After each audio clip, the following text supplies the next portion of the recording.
Welcome back to the catch up here on Cris Cyborg's YouTube channel. I am James Lynch. That is not Cris Cyborg. We've got one of the big winners from Bellator 301, Raufeon Stots. Raufeon, how are you, man?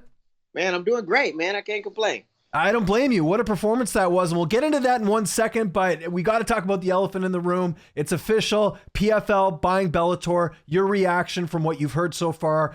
You are now a member of, I guess, owned by PFL now. Yeah, I guess I guess so. I heard it as along with you guys. So as far as like my thoughts, I was surprised. I'm happy. I feel like PFL is doing a lot of good things. So I'm excited. I feel like this opens a lot of opportunities for everybody involved. So I'm just excited. I don't know what that means, but I'm excited. Yeah. Well, I think the other thing too is they don't have your division, right? So that's where it's going to be interesting to see, are they going to bring new fighters in? I mean, the good news that we did hear yesterday, it sounds like most of Bellator's staff is going to be staying on. I know the PR side of things. So it looks like things may be, at least for the time being, business as usual. Yeah, sounds like business as usual. And I know that PFL had they had a bantamweight tournament. It just wasn't like $1 million tournament. Yeah. So I'm sure. I mean, bantamweight is a pretty stacked division across the world, or just across promotions. So I'd be surprised if we weren't a big factor into like the sale, or a big factor into like plans going forward. So I'm excited, man. Yeah, and I at the end of my speech, like for my fight, I really wanted to thank everybody at Bellator, because I didn't know if I was gonna see any of the production team or of the staff, again. And I've been so grateful with just by all the interactions I've had with all the people I feel like are close to family to me. So I'm glad that everybody's staying on. That makes me a lot happy, or happy. For sure. Let's talk about that win, though. I knew you were coming off a tough loss. Previously, we had talked after that. You get the fight with Sabatelo, the rematch, the grudge match, so to speak, and you go out there and get the win. Just first, how did you feel going in? Because it's been a while since you've had a loss, right? Yeah, it's been a while since I had a loss. And I don't know if I talked to you about it this last time, but these last two camps have been like a tough weight cut for me. And I was trying to I thought it was just because I was like getting old, or maybe my training, it wasn't like I was doing less, I was doing more. So I was just like worried, but I figured out in my, I wasn't eating enough calories throughout that whole tournament. So this camp, or this weight cut was like night and day, the two fights before, I was cramping all week before the weight cut had started. So, and that could have been due to like hydration and just like, my nutrition going into the fight. So I felt great, man. I felt great all the way through. After that first round, how are you feeling? I know it was pretty close. What was sort of your thoughts? Like, did you feel like, hey, I got to make sure we seal this in, especially with him being in his hometown, right? Yeah, when we came out that first round, the first couple seconds, I was like, okay, man, he's here to fight, so I was excited. And then, after the back and forth, I thought the next two rounds, I have to win dominantly. I can't like kind of give him an inch. And I think I tried. I'm happy for my corners. I had good corners in my corner, because I really wanted that guillotine. I wanted to like get him in that guillotine, but he was he just got caught in the guillotine, so he had the answers for it. So they told me to like, hey, give up on that. Let's just get back to work and chip away at this guy. It goes to the scorecards. I think most people at home felt like you did win the fight. How are you feeling, especially with it, like I said, being in his hometown? Man, being in his hometown, that made me a little nervous, going to the scorecards. But once they read that all the judges, it was a unanimous, I was like, okay, that makes me. I was confident. I was confident from that point on, because I feel like I did. I mean, just like in the first fight, I did a lot of damage. And the first fight would have been a unanimous decision as well, if it wasn't for that crazy Doug Crosby scorecard. That's right, yeah.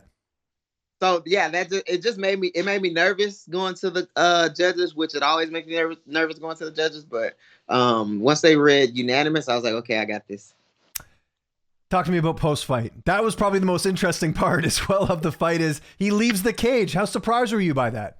I was surprised, especially because I told you in your hometown, bro. I told you, don't leave the cage. I want you to shake my hand like a man. Like, you lost. lose like a man, take this L, you know what I mean?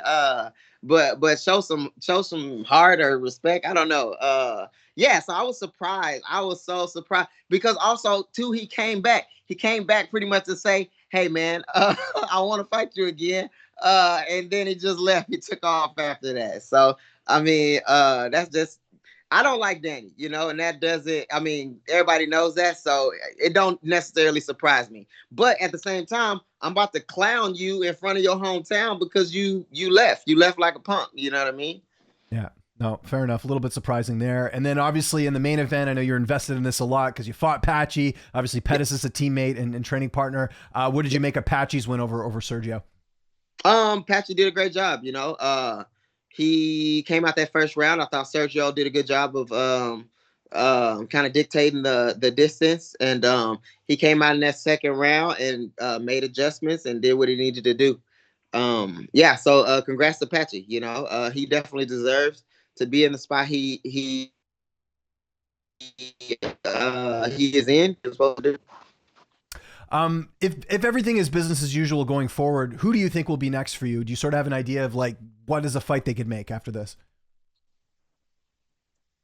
Yeah, I mean, I would since I was on the same card as Patchy, I would like to have that fight back. Not that he did anything wrong or I feel like for me, I feel like I didn't take care of my nutrition like I should have the first fight, and I would like that fight back just for myself. Me and Patchy have talked, and he said he wants to run it back with me. So yeah, hopefully I can get that fight.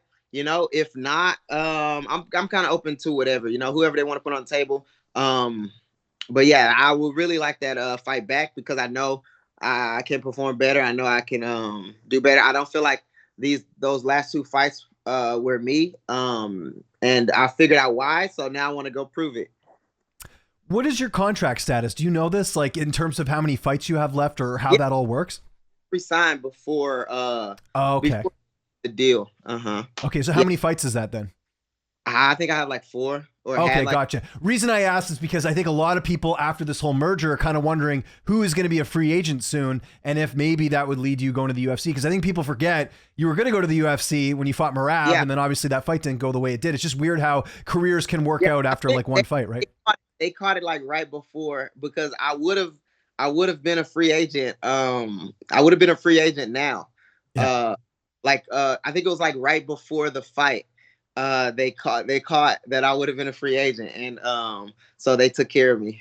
That's good. Well, no, happy for that, especially this time of year with the holidays coming up and all that. Speaking of which, my last question, because I don't want to keep you away from your family, Raufeon, that wouldn't be nice to me. What do you got planned for the holidays? We got Thanksgiving. Anything going on for Christmas? What do you got going on? Man, and I feel like this was the first perfect time to fight, man. I want to fight every time right before Thanksgiving. There you go. Week before, yeah. Thanksgiving. Most likely I'm gonna get to enjoy Christmas and New Year's unless they call me. I'm down to jump in somewhere if they want me. But yeah, I'm most likely gonna get Christmas and New Year's. But yeah, I'm in Omaha, Nebraska now with my wife's family, and we're gonna spend the time out here. I'm gonna be out here for like a week, and I'm gonna have some good food, and I'm gonna get drunk, and I'm gonna just enjoy it, man. Enjoy my family. And always nice coming off a win there, Raufeon. Thank you so much for the time as always. If there's anyone you'd like to thank, any sponsors, any social media you want to mention, I'll give you the last word. Yeah, man, I want to thank my sponsors, especially my sponsors. I feel like they I just had a loss, but everybody that's on my team is on my team, ride or die. So I want to thank Cricket Wireless. I want to thank Combat Corner. I want to thank Zero Shoes. I want to thank Power Fit Food. I want to thank Perfect Sports.